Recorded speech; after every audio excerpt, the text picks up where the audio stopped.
There was my first car. My grandfather, my granddad, he bought it for me. My grandma and my granddad bought it, and it was £300. It was a single owner.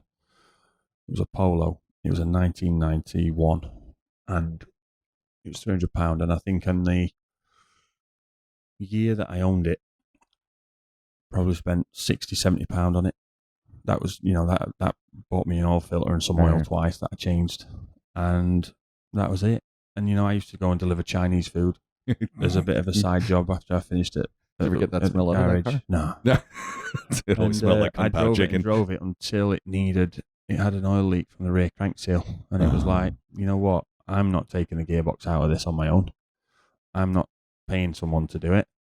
And I sold it as it was for £100. So the car probably cost me all in like £300. I got a year's worth of driving out of it. There you go.